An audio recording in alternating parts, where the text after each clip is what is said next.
Hello, welcome to Gazal civil service academy. Gazal civil service একাডেমিতে তোমাদের সকলকে আরও একবার স্বাগত। তোমরা সকলেই জানো গতকাল স্কুল সার্ভিস কমিশনের পক্ষ থেকে গ্রুপ সি গ্রুপ ডির একটা সিলেবাস প্রোভাইড করা হয়েছে এবং এক্সাম প্যাটার্নকে প্রোভাইড করা হয়েছে কত নম্বরে পরীক্ষা হবে।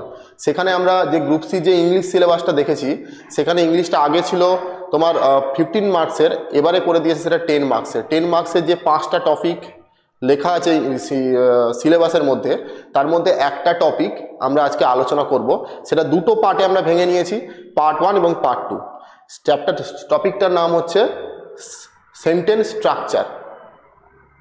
দেখো, আমাদের গাজল সিভিল সার্ভিস একাডেমির অনলাইন ক্লাস চলছে। তোমরা যারা অনলাইন ক্লাসে যুক্ত হতে চাইছো তারা অবশ্যই স্ক্রিনে দেওয়া নাম্বার দেখতে পাচ্ছ, 9563405812। এই নাম্বারে ফোন করে তোমরা ডেমো ক্লাস করতে পারো এবং ডেমো ক্লাসের পর তোমাদের যদি ভালো লাগে অবশ্যই অনলাইন ব্যাচে জয়েন করতে পারো। খুব সীমিত টাকা নিয়ে আমরা এই ব্যাচটা চালাচ্ছি, একদম প্রপার ওয়েতে প্রতিটা সাবজেক্টে আলাদা আলাদা ফ্যাকাল্টি দিয়ে আমাদের এই ব্যাচটা চলছে। এই স্ক্রিনে দেওয়া নাম্বারটা 9563405812, এই নাম্বারে ফোন করে তোমরা ডিটেলসে জানতে পারো। আমাদের একটা অ্যাপ আছে, সেই অ্যাপটা তোমরা গুগল প্লে স্টোরে গিয়ে সার্চ করবে গাজল সিভিল সার্ভিস একাডেমি। যদি সার্চ করতে না পারো বা খুঁজে না পাও, তাহলে এই যে স্ক্রিনে দেওয়া লিঙ্কটা দেখতে পাচ্ছ, এই লিঙ্কে ক্লিক করেও তোমরা কিন্তু অ্যাপে জয়েন করতে পারো। অ্যাপে তোমরা ফ্রি কন্টেন্ট পাবে, ফ্রি কন্টেন্ট দেখতে পারো, ডেমো ক্লাস করতে পারো এবং ভালো লাগলে আমাদের অ্যাডমিশন হতে পারো।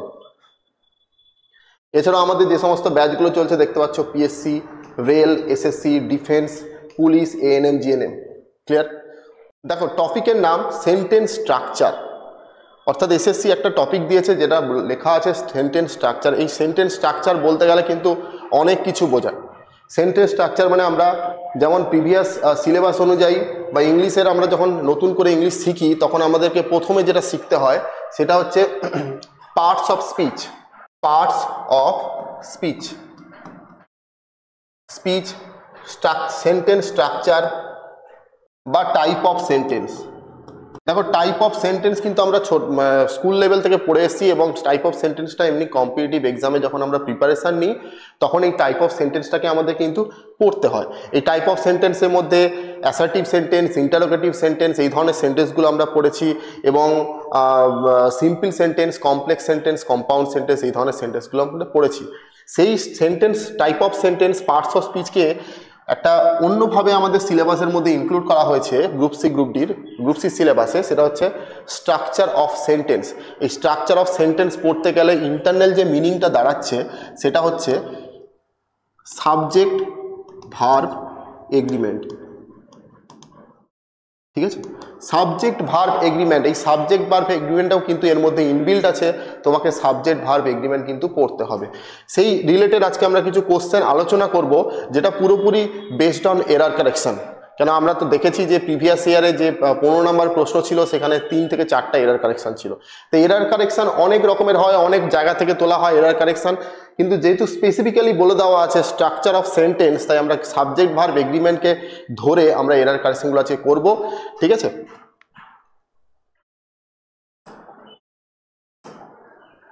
পার্ট 1 এটা।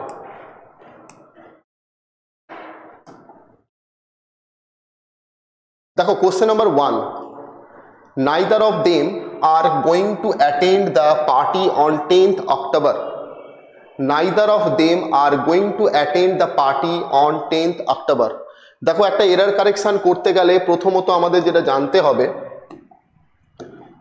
সেন্টেন্সটা কোন টেন্সে আছে।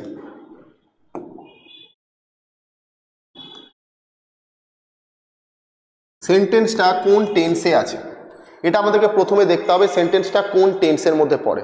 2 নাম্বার আমাদেরকে যেটা দেখতে হয় সেটা হচ্ছে সাবজেক্ট অনুযায়ী ভার্ব ঠিক আছে কিনা। একটা সেন্টেন্সের শুরুতে তোমরা জানো সাবজেক্ট বসে, তারপরে সাবজেক্ট অনুযায়ী ভার্ব বসে, তারপরে আমরা অবজেক্ট বা এক্সট্রা কোনো ইনফরমেশান থাকলে বা যদি কম্পাউন্ড সেন্টেন্স হয় বা কমপ্লেক্স সেন্টেন্স হয় সেখানে আমরা কানেক্টারগুলোকে ইউজ করি। তার মধ্যে প্রথমে দেখতে হবে সাবজেক্ট অনুযায়ী ভার্ব ঠিক আছে কিনা। 3 নাম্বার আমাদেরকে যেটা দেখতে হয় সেটা হচ্ছে গ্রামার্সের রুল। দেখো গ্রামার বানানটা কিন্তু কম্পিটিটিভ যে ইংলিশ হয় সেখানে স্পেলিং এরারে থাকে, গ্রামার বানানটা অনেক স্টুডেন্টরা কিন্তু ভুল করে, গ্রামারে কিন্তু কোনো ই হয় না, সবগুলোই কিন্তু এ থাকে, ঠিক আছে। 4 নাম্বার প্রিপোজিশন। প্রিপোজিশনের যদি কোনো ভুল থাকে সেটা কিন্তু আমাদেরকে দেখতে হয়। এই 4টে পয়েন্ট তোমাকে দেখার পর যদি তুমি খুঁজে না পাও তাহলে তোমরা নো এরারটাকে কিন্তু ক্লিক করে আসবে। আশা করা যায় যে যে সমস্ত সেন্টেন্সগুলো দেওয়া থাকে তার মধ্যে 90% সময় কি হয়, সে ভুল সেন্টেন্সটা দেওয়া থাকে, সেখানে তোমরা গ্রামারের রুল অ্যাপ্লাই করে খুঁজে পেয়ে যাবে। খুব কম সময়ে ওই 10% টাইপের প্রশ্ন থাকে যেখানে নো এরার অ্যান্সারটা হয়, ঠিক আছে। তো আমরা এই সিকোয়েন্সে কিন্তু অ্যান্সারগুলো করার চেষ্টা করব। তুমি মানে বোঝো বা না বোঝো, মানে জানার যদি বুঝতে না পারো পরীক্ষার হলে মানে কি বলতে চাইছে, শুধু দেখো যে সেন্টেন্সটার স্ট্রাকচার কি আছে, সেন্টেন্সের সাবজেক্ট অনুযায়ী ভার্ব কি আছে, সেন্টেন্সটা পসিবিলিটি কোন টেন্সের মধ্যে পড়ছে, প্রেজেন্ট, পাস্ট, ফিউচার, এই 3টের উপর বেস করে আমরা কিন্তু অ্যান্সারগুলোকে করতে পারি, ঠিক আছে।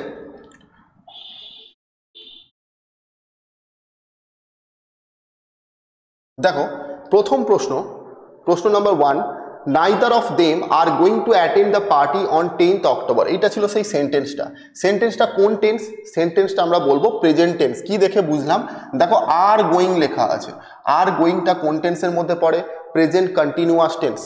কোন tense, present continuous tense, present continuous tense. Continuous tense যদি বুঝতেও না পারো কোনো অসুবিধা নেই, শুধু প্রেজেন্ট টেন্স এটা বুঝতে পারলেই কিন্তু হবে। প্রেজেন্ট টেন্স আছে, বেশ। এবারে দেখবো আমরা সাবজেক্ট কোনটা।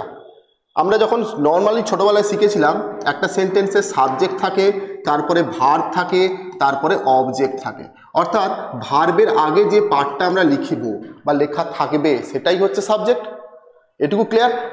তো এইটা যদি হয় তাহলে আমরা বুঝতেই পারছি নাইদার অফ দেম, কেন আর হচ্ছে অক্সিলারি ভার্ব, আর হচ্ছে অক্সিলারি ভার্ব, গোয়িংটা হচ্ছে মেন ভার্বের আইএনজি ফর্ম। তাহলে নাইদার অফ দেমটা যদি সাবজেক্ট হয়, নাইদার অফ দেমটা কি সিঙ্গুলার নাকি প্লুরাল, এইটা আমাকে আইডেন্টিফাই করতে হবে। যদি সিঙ্গুলার সাবজেক্ট হয় ভার্বটা সিঙ্গুলার হবে, আর যদি প্লুরাল সাবজেক্ট হয় ভার্বটা প্লুরাল হবে। তাহলে সিঙ্গুলার সাবজেক্ট না প্লুরাল সাবজেক্ট বুঝবো কি করে? নাইদার অফ দেম মানে কি?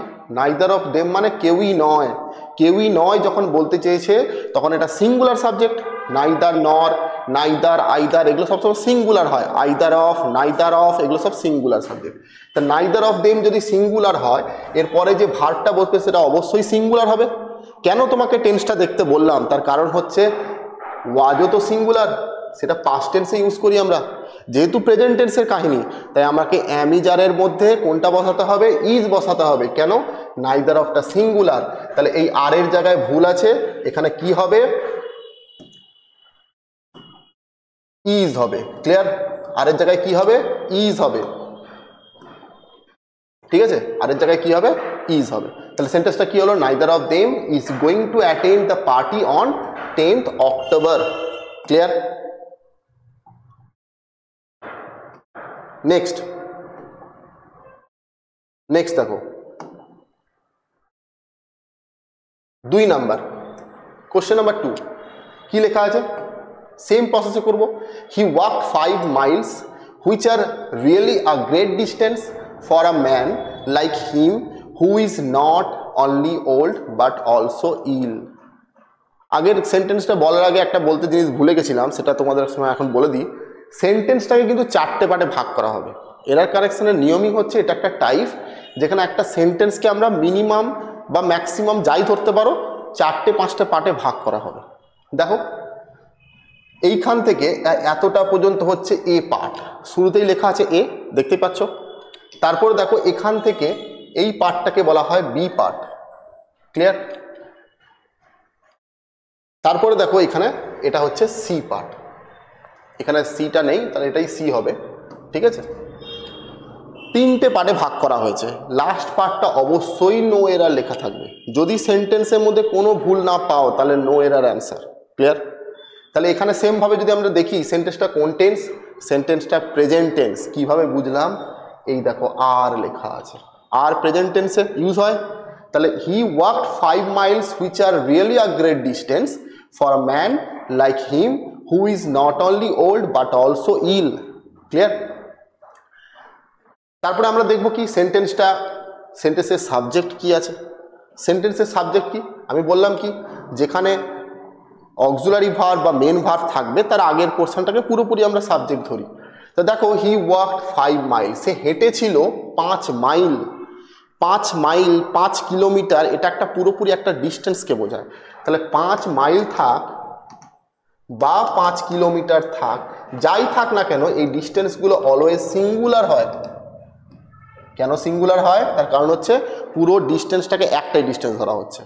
আমি একটা জায়গা থেকে আরেক জায়গায় যাচ্ছি, তার মানে একটা ডিস্টেন্সকে বোঝাচ্ছে, সেটা 2 কিলোমিটার হোক বা 5 কিলোমিটার হোক, সিঙ্গেল ডিস্টেন্স যেহেতু, তাই সিঙ্গেল ডিস্টেন্স সবসময় সিঙ্গুলার হবে। তারপরে দেখো একটা পার্টস অফ স্পিচ আছে হুইচটাকে কি বলা হয়? হুইচটা হচ্ছে রিলেটিভ প্রোনাউন। হুইচ হচ্ছে রিলেটিভ প্রোনাউন। তো রিলেটিভ প্রোনাউন কি হয়? একটা রিলেট করে দুটো ওয়ার্ডকে। কাকে রিলেট করেছে? 5 মাইলসকে। 5 মাইলসকে রিলেট করেছে। হি ওয়াক 5 মাইলস। 5 মাইলসটা আমি বললাম কি সিঙ্গুলার।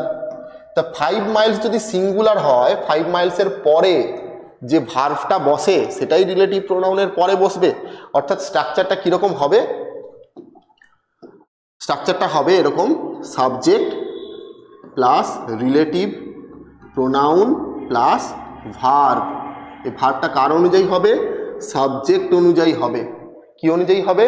সাবজেক্ট অনুযায়ী হবে। তাহলে এখানে সাবজেক্ট যেহেতু 5 মাইলস দেওয়া আছে, এটা সিঙ্গুলার, তাহলে ভার্বটাও সিঙ্গুলার হবে। তাহলে এটা হয়ে যাবে কি ইজ। জাস্ট এই ছোট্টভাবে কোশ্চেনগুলো কিন্তু পরীক্ষাতে আসবে, দেখতে অনেক বড় লাগবে, কিন্তু ঘাবড়ানোর কোনো কারণ নেই। আমাদের গাজল সিভিল সার্ভিস একাডেমিতে তোমরা জয়েন হতে পারো, বা ডেমো ক্লাসগুলোই তোমরা দেখো না, অনেক কিছু জানতে পারবে। ক্লিয়ার? চলো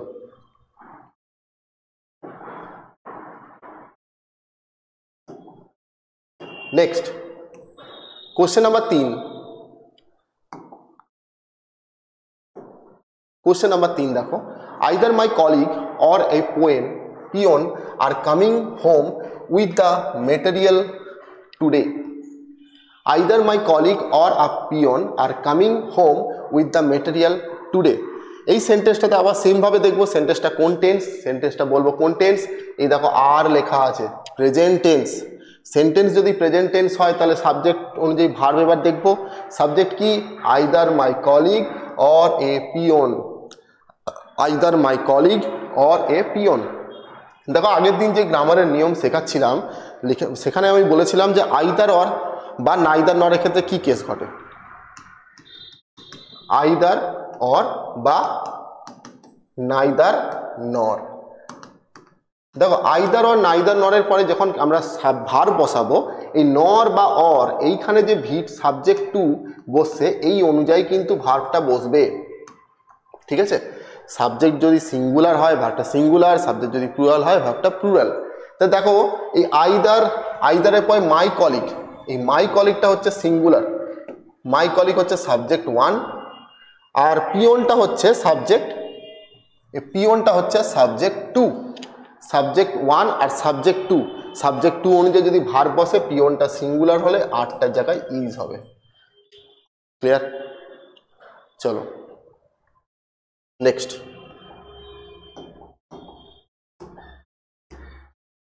question number 4।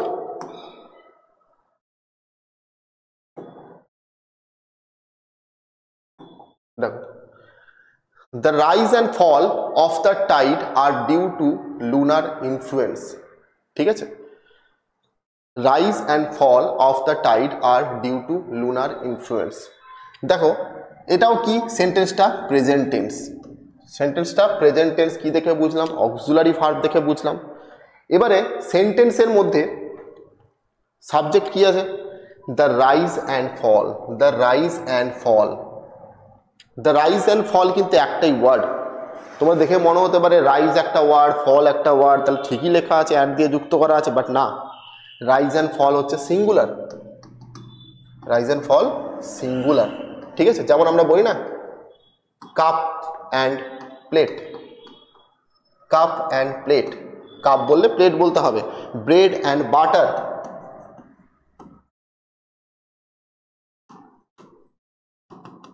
Bread and butter, এগুলো সবই কিন্তু পেয়ারিং ওয়ার্ড, একটা সিঙ্গেল সাবজেক্ট হিসাবে ধরা হয়। তা রাইজ অ্যান্ড ফল এটা যদি সিঙ্গুলার হয়, ভার্ব শুড বি সিঙ্গুলার, তাহলে ইজের জায়গায় কি হবে, আরের জায়গায় কি হবে, ইজ হয়ে যাবে। ক্লিয়ার? দেখো সাবজেক্টগুলোকে কিন্তু আমরা প্রত্যেকটা চেঞ্জ করে দিচ্ছি। এই সাবজেক্টকে যদি তুমি চিনতে পারো তাহলে সাবজেক্ট অনুযায়ী ভার্বটা ঠিকঠাক বসাতে পারবে, যেটাকে বলা হয় স্ট্রাকচার অফ সেন্টেন্স, যেটা আমাদের এসএসসির গ্রুপ সিতে এসএসসি প্রোভাইড করেছে। ঠিক আছে, খুব সিস্টেমেটিক্যালি তোমরা বোঝার চেষ্টা করো, এখান থেকে 2-3টে যাই প্রশ্ন থাক তোমরা সঠিকভাবে মেরে আসতে পারবে। ঠিক আছে, চলো নেক্সট কোশ্চেন নাম্বার 5 দেখো, many a man have succumbed to his temptation, many a man have succumbed to his temptation। ঠিক আছে, দেখো এটা হ্যাভ লেখা আছে, succumbed এটা ভার্বের থার্ড ফর্ম, succumbed ভার্বের থার্ড ফর্ম, হ্যাভটা অক্সিলারি ভার্ব, তাহলে সেন্টেন্সটা কোন টেন্সে হলো, প্রেজেন্ট পারফেক্ট টেন্স, টেন্সটা হলো প্রেজেন্ট পারফেক্ট টেন্স। তো সাবজেক্ট কোনটা, মেনি আ ম্যান। দেখো মেনি আ ম্যান লেখা আছে, মেনি মেন কিন্তু লেখা নেই, যদি মেনি মেন লেখা থাকতো তাহলে গল্প অন্য হয়ে যেত। ঠিক আছে, many a man, many man দুটো আলাদা জিনিস। মেনি আ ম্যান মানে কি, অনেকজনের মধ্যে একজন, many a man. Are many men মানে কি, মানে অনেক মানুষ।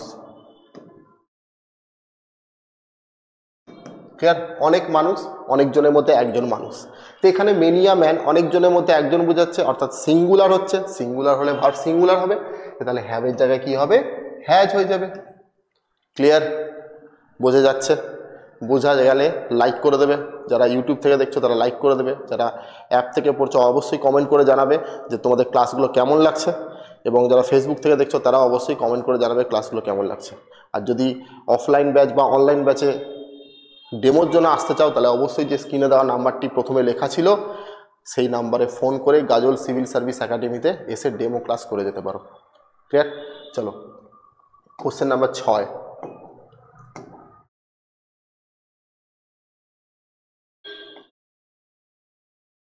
the introduction of tea, coffee and such other beverages have not been without some effect। Beverage, beverage মানে কি, বেভারেজটা অনেকে শুনে থাকবে যে বেভারেজ মানে যেগুলো পানীয়কে বোঝায়। আমরা বেভারেজ বলি না, যে টি কফির সাথে যখন কোনো জুস টুস কিনি সেগুলোকে বেভারেজ বলা হয়, কারণ এগুলো পানীয়র মধ্যে পড়ে। ঠিক আছে, পানীয় যত জিনিসপত্রকে বোঝায়। দেখো introduction, the introduction of T, coffee and such other beverage have, সেন্টেন্সটা প্রেজেন্ট টেন্স, প্রেজেন্ট টেন্স কিন্তু এটা প্রেজেন্ট পারফেক্ট নয়, সরি প্রেজেন্ট পারফেক্ট নট, বিন আছে এখানে, বিন আছে, বিন কিন্তু এখানে অক্সিলারি ভার্ব নয়। ঠিক আছে, এটা কিন্তু মেন ভার্বের কাজ করছে, পয়েন্ট টু বি নোটেড, বিন এখানে মেন ভার্বের কাজ করছে। কেন, বি যদি ফার্স্ট ফর্ম হয়, বি যদি ফার্স্ট ফর্ম হয়, ওয়াজ হবে সেকেন্ড ফর্ম আর বিন হবে থার্ড ফর্ম। ক্লিয়ার, বি ওয়াজ বিন, তাহলে হ্যাভ বিন লেখা আছে মানে প্রেজেন্ট পারফেক্ট টেন্স। তাহলে এখানে সেন্টেন্সটা কি আছে, the introduction of T, coffee and such other beverage. Introduction মানে ভূমিকার কথা বলেছে, টি, কফি এবং আদার্স যে বিভারেজগুলো আছে তাদের ভূমিকার কথা বলেছে। ভূমিকাটা কি, আনকাউন্টেবল নাউন, আনকাউন্টেবল নাউন, আর আনকাউন্টেবল নাউন অলওয়েজ সিঙ্গুলার হয়, আনকাউন্টেবল নাউন অলওয়েজ সিঙ্গুলার হয়। সিঙ্গুলার যদি হয় আমাদের ভার্বটা হ্যাভের জায়গায় কি হয়ে যাবে, হ্যাজ হয়ে যাবে। ক্লিয়ার? চলো পরের প্রশ্ন, কোশ্চেন নাম্বার 7 দেখো,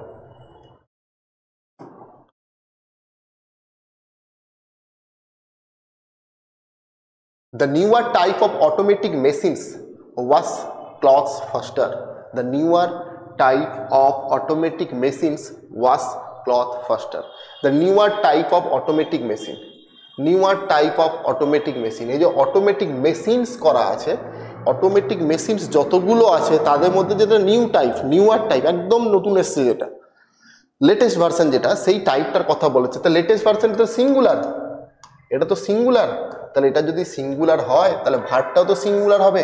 এখানে দেখো ওয়াজটা হচ্ছে ফার্স্ট ফর্ম, ওয়াজটা ফার্স্ট ফর্ম। তো সিঙ্গুলার যেটা আমরা যখন টেন্স পড়েছিলাম তখন জানি যে থার্ড পারসন সিঙ্গুলার নাম্বার থাকলে ভার্বের সঙ্গে কি হয়, এস অথবা ইএস যোগ হয়। থার্ড পারসন সিঙ্গুলার নাম্বার থাকলে এস অথবা ইএস যোগ হয়। এস অথবা ইএস যদি যোগ হয় তাহলে এখানে ওয়াসটাকে কি হবে, ওয়াসেস, WASHES। ক্লিয়ার? আশা করি বুঝতে পারছো। চলো নেক্সট প্রশ্ন, question number 8।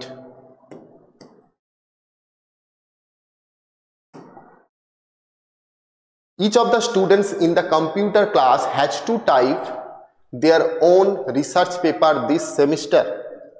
Each of the students in the computer class, প্রত্যেকটা students, each of, every one of, every of, এই যে এইগুলো ওয়ার্ডগুলো লেখা থাকে এগুলো অলওয়েজ সিঙ্গুলার হয়। each of, one of, এগুলো সব কি সিঙ্গুলার। তাহলে each of যদি লেখা থাকে, each of প্রত্যেকে, দ্য স্টুডেন্টসের মধ্যে প্রত্যেকে in the computer class has to type their own research paper this semester. দেখো সাবজেক্টটা সিঙ্গুলার আছে, ভার্বও কিন্তু সিঙ্গুলার আছে, তাহলে ভার্বটা ঠিক লেখা আছে প্রেজেন্ট টেন্সে। তাহলে ভার্ব দেখে নিলাম, সাবজেক্ট দেখে নিলাম, তাহলে কি অ্যান্সার হয়ে গেল? যে না দেখতে সব ঠিক আছে তাহলে নো এর অ্যান্সার? না, নো এর অ্যান্সার হবে না। এখানে তারপরে দেখতে হবে গ্রামারের নিয়ম, অর্থাৎ প্রোনাউন। দেখো ইচ অফ দ্য স্টুডেন্টস, প্রত্যেকটা স্টুডেন্টের কথা বলেছে, প্রত্যেকটা স্টুডেন্ট যদি সিঙ্গুলার হয় তাহলে তার পরিবর্তে যে আমরা প্রোনাউনটাকে ইউজ করব সেটাও সিঙ্গুলারই হবে। ঠিক আছে, দেখো এখানে যে প্রোনাউনটা ইউজ করা হয়েছে সেটা দেয়ার, সেটা কি ইউজ করা হয়েছে? দেয়ার তো হবে না এখানে, কেন সিঙ্গুলার, দেয়ার তো সিঙ্গুলার নয়, দেয়ার হচ্ছে প্লুরাল। তাহলে এখানে কি হবে? হিজ হবে। এবার অনেকে প্রশ্ন করতে পারো যে স্যার এখানে হার হবে না কেন? হারও তো সিঙ্গুলার, সি থাকলে হার হবে। তো এখানে দেখো শুরুতে লেখা আছে ইচ অফ দ্য স্টুডেন্টস।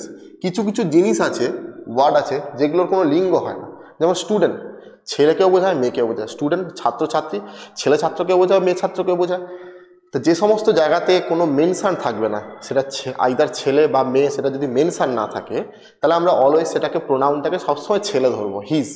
যদি মেনশান থাকে তাহলে আমরা হি থাকলে হিজ হবে, সি থাকলে হার হবে, ওয়ান থাকলে ওয়ান্স হবে।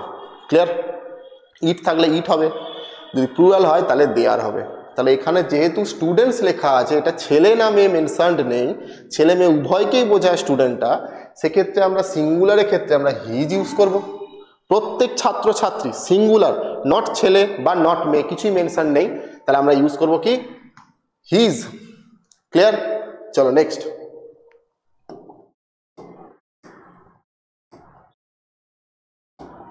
9 number. Every one of the film you suggested are not worth seeing. Every one of the film you suggested are not worth seeing. একটু আগে বললাম each of, every one of বা every of এরকম যখন থাকবে তখন অবশ্যই সেটা সিঙ্গুলার হয়, তাহলে ভার্ব শুড বি সিঙ্গুলার। তো ভার্ব যদি সিঙ্গুলার হয়, এখানে দেখো ভার্বটা আর আছে, এটা কি হয়ে যাবে? ইজ হয়ে যাবে। অর্থাৎ অ্যান্সার কি হলো? Option C, each of the films, ফিল্মের প্রত্যেকেই, ইচ অফ দ্য ফিল্মস মানে ফিল্মের প্রত্যেকজনকে বোঝাচ্ছে। তাহলে এখানে হয়ে গেল ইজ। ক্লিয়ার? চলো নেক্সট, কোশ্চেন নাম্বার 10। দেখো কি আছে 10 নম্বরে। The secretary and principal of the college are attending the district development council meeting at the collectorate. এই সেন্টেন্সটা ইম্পর্টেন্ট সেন্টেন্স, স্টার মেয়ে রাখতে পারো। এই সেন্টেন্স থেকে বহুবার কোশ্চেন এসছে এর আগে, তো এখান থেকে কিছু এর আগের দিন আমি রুলসগুলো বলে দিয়েছিলাম, সেই রুলসের উপরেই আজকে এর কারেকশনটা হচ্ছে। দেখো, the secretary and principal of the college R attending the district development council meeting at the collectorate. তো সেন্টেন্সটা কোন টেন্সে আছে? সেন্টেন্সটা প্রেজেন্ট টেন্সে আছে। কি দেখে বুঝলাম? এই আর লেখা আছে, আর অ্যাটেন্ডিং মানে প্রেজেন্ট কন্টিনিউয়াস টেন্সে আছে। ক্লিয়ার? সাবজেক্ট অনুযায়ী ভার্ব আমাকে দেখতে হবে। দেখো, the secretary and principal of the college, কলেজের সেক্রেটারি এবং প্রিন্সিপালের কথা বলছে। এই প্রিন্সিপাল বানানটাও কিন্তু মুখস্থ করবে। প্রিন্সিপালের দুটো বানান আছে, দুটো বানানই কিন্তু পরীক্ষাতে আছে। প্রিন্সিপাল মানে হচ্ছে মুখ্য বা প্রধান, ঠিক আছে। আর একটা প্রিন্সিপাল আছে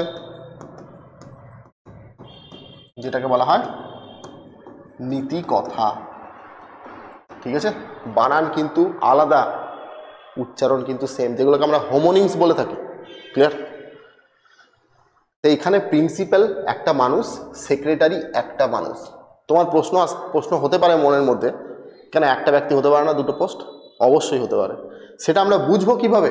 দ্য সেক্রেটারি আর প্রিন্সিপাল যে একই ব্যক্তি না দুরকম দুটো ব্যক্তি আলাদা, সেটা আমরা বুঝবো কি করে? আর্টিকেল দেখে বুঝবো। কোথায় পাবো সেই আর্টিকেলটা? দেখো, সেক্রেটারি আগে লেখা আছে। যদি দুটো নাউনের আগে আলাদা আলাদা করে দুটো আর্টিকেল বসানো থাকে, তাহলে তোমাকে বুঝতে হবে দুটো আলাদা আলাদা ব্যক্তির কথা বলছে। আর যদি শুধু প্রথমটার আগে শুধু আর্টিকেলটা লেখা থাকে, তাহলে বুঝতে হবে একটাই ব্যক্তি দুটো পোস্টকে হোল্ড করে আছে। তাহলে এখানে দেখো, দ্য সেক্রেটারি অ্যান্ড প্রিন্সিপাল মানে ব্যক্তি একটা, পোস্ট দুটো। তাহলে ব্যক্তি যদি একটা হয় তাহলে সিঙ্গুলার হবে। সিঙ্গুলার যদি হয় তাহলে এখানে আর এর জায়গায় চেঞ্জ হয়ে কি হয়ে যাবে? ইজ হয়ে যাবে।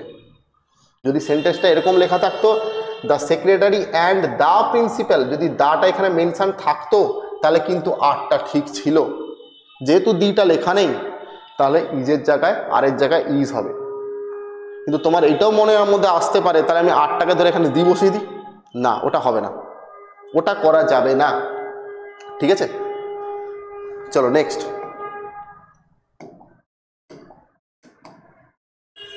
Question number 11।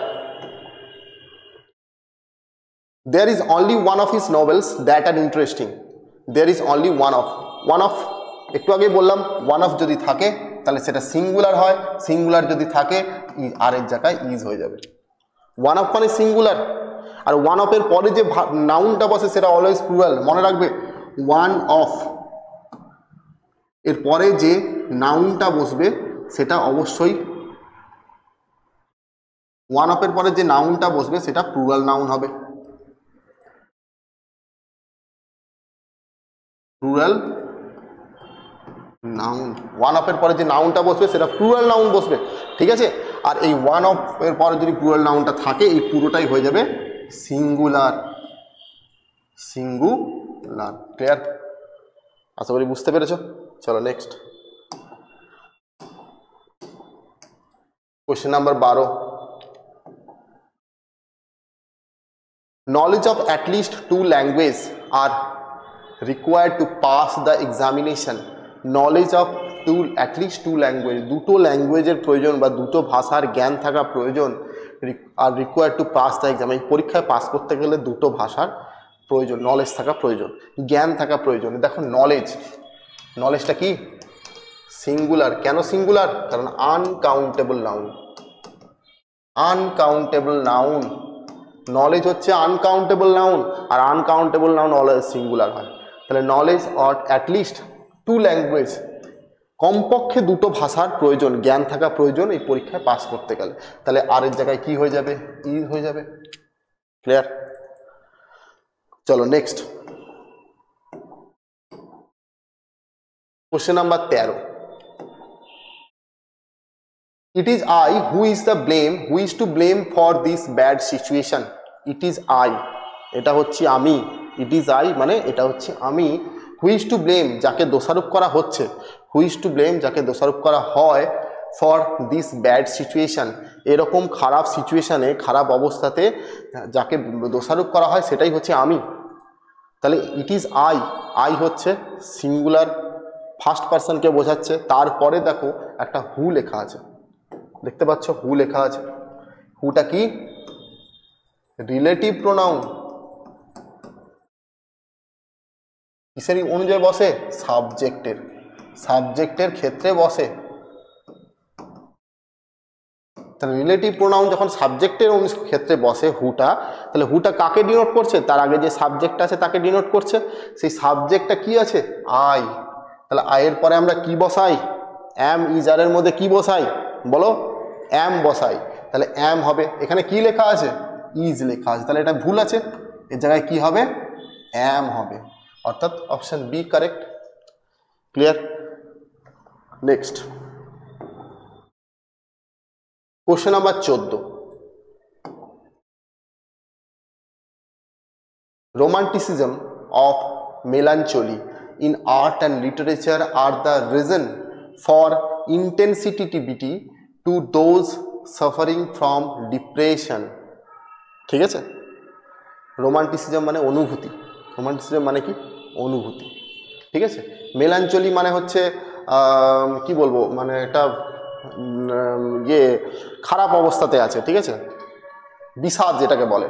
In art and literature, art মানে তো জানো সবাই, আর্ট মানে কি? আর্ট মানে হচ্ছে কলা বা চলচ্চিত্রকে বোঝাচ্ছে। লিটারেচার মানে সাহিত্য। ঠিক আছে? ফর আর দ্য রিজন ফর ইন্টেন্সিটিভিটি মানে হচ্ছে সন্তুষ্ট নয়। ঠিক আছে? ঠিক আছে?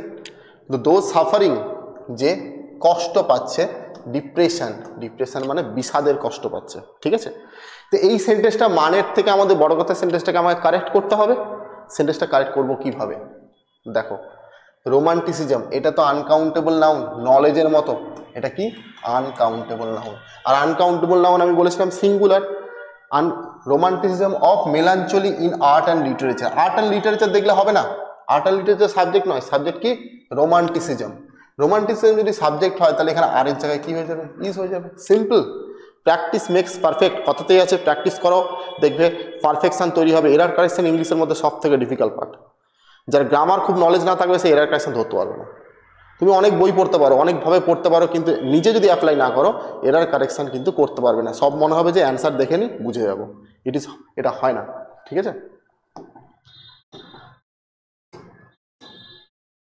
Question number 15। Patience as well as perseverance are necessary for success. Perseverance মানে কি? অধ্যাবসায়।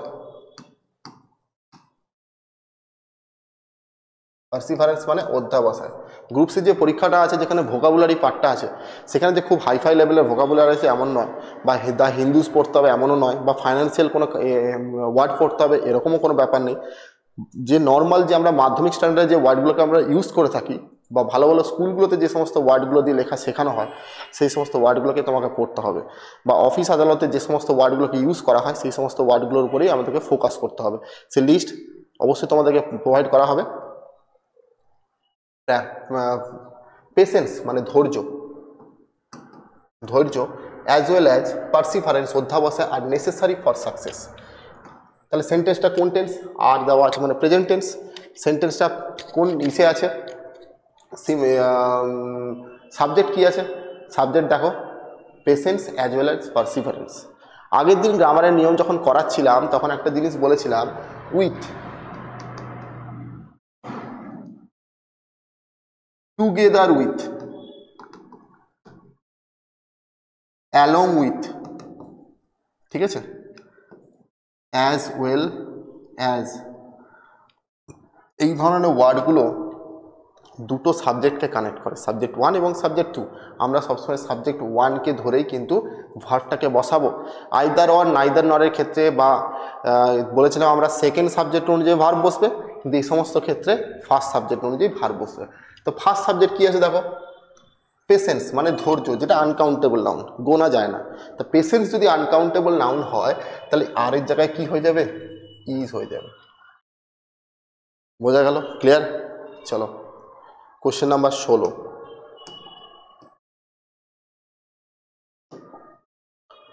In Singapore, my brother-in-law with his wife were present at the function. এই যে উইথ আগেরটার মতোই আছে, উইথ। ইন সিঙ্গাপুর, সিঙ্গাপুরের কথা বলছে। মাই ব্রাদার ইন ল মানে আমার শালাবাবু, অ্যান্ড হিজ ওয়াইফ, তার ওয়াইফ, তার স্ত্রী, ওয়ার প্রেজেন্ট, প্রেজেন্ট ছিল, অ্যাট দ্য ফাংশন, ফাংশানে। তা দেখতে পাচ্ছ উইথ দিয়ে যখন দুটো সাবজেক্টকে কানেক্ট করা হচ্ছে, এটা সাবজেক্ট 1 এবং এটা সাবজেক্ট 2। তাহলে কোনটা অনুযায়ী ভার্ব বসবে? সাবজেক্ট ওয়ান অনুযায়ী ভার্ব বসবে। সাবজেক্ট ওয়ানটা সিঙ্গুলার না প্লুরাল? আমরা বলবো singular. My brother in law লেখা আছে, আমার এক শালাবাবুর কথাও লেখা আছে, শালাবাবু এখানে একটা বোঝাচ্ছে, তা ওয়ারের জায়গায় কি হবে? ওয়াজ হয়ে যাবে। ক্লিয়ার? চলো next 17 number. A hot and a cold spring was found near each other. দেখো স্প্রিং মানে বসন্তকালের কথা বলছে।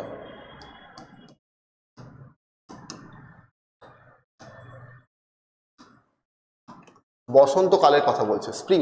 এ hot and a cold, and দ্বারা যুক্ত আছে। এখানে কিন্তু ওরকম হবে না ফল অ্যান্ড, যেটা ছিল না ব্রেড অ্যান্ড বাটার, বা বলছিলাম ব্রেড অ্যান্ড বাটার, তারপরে cup and T, cup and plate, এই ধরনের ওয়ার্ডগুলো কিন্তু এখানে বোঝাচ্ছে না। এ হট অ্যান্ড এ কোল্ড দুটো আলাদা আলাদা বোঝাচ্ছে। এ হট এবং এ কোল্ড এটাকে যুক্ত করেছে কি দিয়ে? অ্যান্ড দিয়ে যুক্ত করেছে। আর দুটো সাবজেক্টকে যখন আমরা অ্যান্ড দিয়ে যুক্ত করব তখন ভার্বটা অবশ্যই প্লুরাল হয়ে যাবে, ওয়্যার। ওয়াজের পরিবর্তে কি হবে? ওয়্যার হবে। বোঝা গেল? চলো next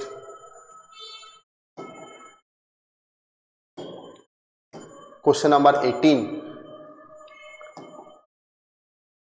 Either of the roads leads to the park. Park মানে কি? পার্ক মানে খেলার মাঠ বা পার্ক, যেখানে পার্কে আমরা ঘুরতে যাই সেই পার্ককে বোঝাচ্ছে। আইদার অফ, সেন্টেন্সটা কোন টেন্স? লিড হচ্ছে ভার্ব, তো এটা দেখে বুঝতে পারলাম প্রেজেন্ট টেন্স। সেন্টেন্সটা প্রেজেন্ট টেন্স। তাহলে আইদার অফ দ্য রোডস এটা প্লুরাল, কিন্তু আইদার অফ দ্য রোডস পুরোটাই হচ্ছে কি? Singular. Either of the roads পুরোটা কি? সিঙ্গুলার। তাহলে আইদার অফ দ্য রোডস মানে অনেকগুলো রোডের মধ্যে থেকে একটা রোডের কথা বলছে, তাহলে এটা সিঙ্গুলার যদি হয় ভার্ব শুড বি সিঙ্গুলার।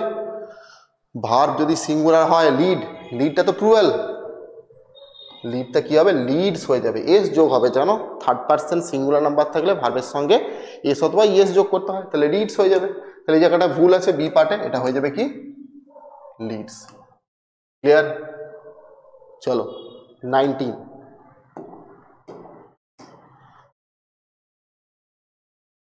দেখো one of my desires are to become a doctor. One of my desires are to become a doctor. আমার অনেকগুলো ইচ্ছে ছিল, অনেকগুলো স্বপ্ন ছিল। ডিজায়ার মানে ইচ্ছে, অনেকগুলো স্বপ্ন ছিল বা লক্ষ্য ছিল, তার মধ্যে একটা হচ্ছে কি? ডাক্তার হওয়া। অনেকগুলোর মধ্যে একটা কি বোঝায়? অনেকগুলোর মধ্যে একটা বোঝালে সিঙ্গুলার। তো ওয়ান অফ মাই ডিজায়ার্স অনেকগুলোর মধ্যে একটা, এটা যদি সিঙ্গুলার হয় তাহলে ভার্বটাও সিঙ্গুলার হবে না, আর এর জায়গায় কি হয়ে যাবে? ইজ হয়ে যাবে। ক্লিয়ার? চলো আজকে সেশনের শেষ প্রশ্ন দেখো 20, কোশ্চেন নাম্বার 20 কি বলছে? The whole block of flats including two 2 shops were destroyed in fire. The whole block of flats including 2 shops were destroyed in fire. দেখো এ হোল ব্লক অফ ফ্ল্যাটস মানে কি বোঝাচ্ছে? একটা ফ্ল্যাট আছে, ধরো একটা ফ্ল্যাটের মধ্যে ধরো 3-4টা রুম আছে। এই 3-4টা রুমকে সমস্ত রুমগুলোকে বোঝাচ্ছে। তাহলে গোটা সমস্তকে যখন বোঝাচ্ছে এটা তো পুরোপুরি সিঙ্গুলার, এটা তো প্লুরাল নয়। এ হোল ব্লক অফ ফ্ল্যাটস মানে একটা ফ্ল্যাটসের মধ্যে সমস্ত রুমগুলোকে বা সমস্ত ব্লকগুলোকে বোঝাচ্ছে। ইনক্লুডিং 2 shops, দুটো, এবং এছাড়াও কি যুক্ত আছে? কি? দুটো শপ মানে দোকান যুক্ত আছে। একটু আগে বললাম না যে with, together with, in addition to, along with. ঠিক আছে? এই ওয়ার্ডগুলো দিয়ে যখন যুক্ত হয় তখন আমরা ফার্স্ট সাবজেক্ট অনুযায়ী কিন্তু ভার্বটাকে বসাই। তেমনি এখানেও একটা ওয়ার্ড দেখতে পাচ্ছ ইনক্লুডিং। এই ইনক্লুডিং দিয়ে দুটো সাবজেক্টকে যুক্ত হয়েছে, এটা সাবজেক্ট 1 এবং এটা সাবজেক্ট 2। সাবজেক্ট 1 এবং সাবজেক্ট 2কে যুক্ত করেছে ইনক্লুডিং। তাহলে আমরা ফার্স্ট সাবজেক্ট অনুযায়ী যদি ভার্বটাকে বসাই তাহলে ফার্স্ট সাবজেক্টে কি ছিল? সিঙ্গুলার ছিল। কি ছিল? সিঙ্গুলার ছিল। তাহলে ভার্বটাও সিঙ্গুলার হয়ে যাবে, ওয়্যারের জায়গায় কি হবে? ওয়াজ হয়ে যাবে। আজকে সেশনে এই 20 পর্যন্ত প্রশ্ন ছিল, আবার নেক্সট পার্ট নাম্বার 2তে আমরা পুরোপুরি এই পার্টটাকে কভার করে দিচ্ছি। যদি ভিডিও ভালো লাগে অবশ্যই লাইক করে দেবে, সাবস্ক্রাইব করে দেবে আমাদের গাজল সিভিল সার্ভিস একাডেমির ইউটিউব চ্যানেল, এবং আমাদের অ্যাপ থেকে যারা দেখছো অবশ্যই কমেন্ট করে জানাবে যে তোমাদের ক্লাসটা কেমন লাগছে, এবং যেই পার্টটা বুঝতে পারবে না অবশ্যই কমেন্ট করে জানাবে, আমি অ্যান্সার দিয়ে দেবো। ধন্যবাদ, তোমরা সবাই ভালো থাকবে।